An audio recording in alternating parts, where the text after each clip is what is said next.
বাংলা কর্মচারীদের এবং চৌদ্দ শ্রেণী সরকারি কর্মচারীদের পক্ষ থেকে আমরা কেন্দ্রীয় কমিটির পক্ষ থেকে একাত্ম করছি। এই যৌক্তিকভাবে আমরা মনে করি। প্রিয় বন্ধুগণ, আমি গত ফেব্রুয়ারি মাসে সংস্কার কমিশনের সাথে বসছিলাম আমাদের কর্মচারীদের কিছু দাবি দেওয়া নিয়ে। সেখানে আমরা প্রথমেই সরকারি কলেজের বেসরকারি কর্মচারীদের পক্ষে কথা বলেছিলাম। সংস্কার কমিশনকে বলেছিলাম, একটি সরকারি কলেজে যদি বেসরকারি কর্মচারী থাকে তাহলে সেই কলেজের কিভাবে ভাগ্যের উন্নতি হবে বলেন। সকল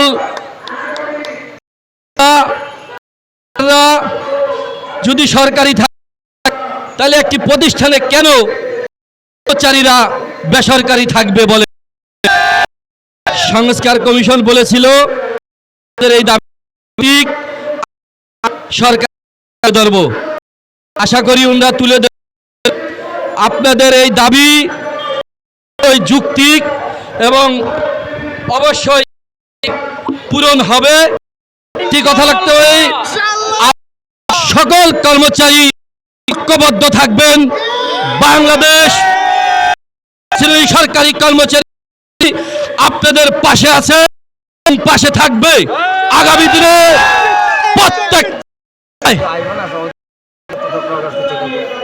প্রত্যেকটি জেলায় আমরা জেলা প্রশাসকের মাধ্যমে স্মারকলিপি আমরা পেশ করব এবং পক্ষ থেকে আগামী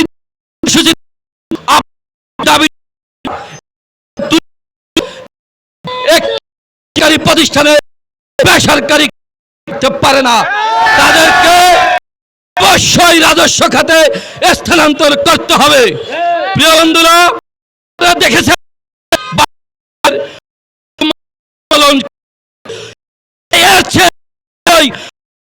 বৈষম্য একটি সরকারি প্রতিষ্ঠানের কর্মচারীকে দিয়ে হচ্ছে। তাই সরকারের প্রতি ক্ষুধার্ত আহ্বান জানাবো, সরকারি কলেজের বেসরকারি কর্মচারী রাজস্ব খাতে স্থানান্তর করার জন্য। বন্ধুগণ, অবিলম্বে দাবিটি পূরণ হওয়ার কারণ বৈষম্য কাজ করছে। তাই আমাদের পক্ষ থেকে দাবি থাকবে সরকারি কর্মচারীদেরকে রাজস্ব খাতে স্থানান্তর করে মূল দাবি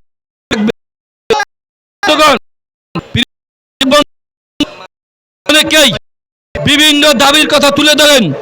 আপনারা এই যে দাঁড়িয়ে আছে আজকে অবস্থান কর্মসূচিতে সকল কর্মচারী আপনাদের ভাই। আশা করি আপনারা এই দাবিগুলো সরকারের তুলে ধরেন আপনাদের লিখনির। প্রিয় বন্ধুরা, আমরা বিগত দিনে দেখেছি অনেক ধরনের ষড়যন্ত্র হয়েছে। আর কোন চাই না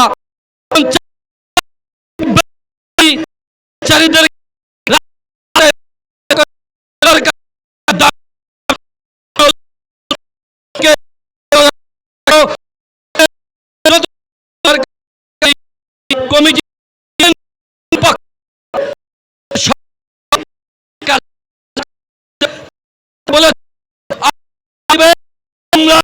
সাথে আগামী দিনে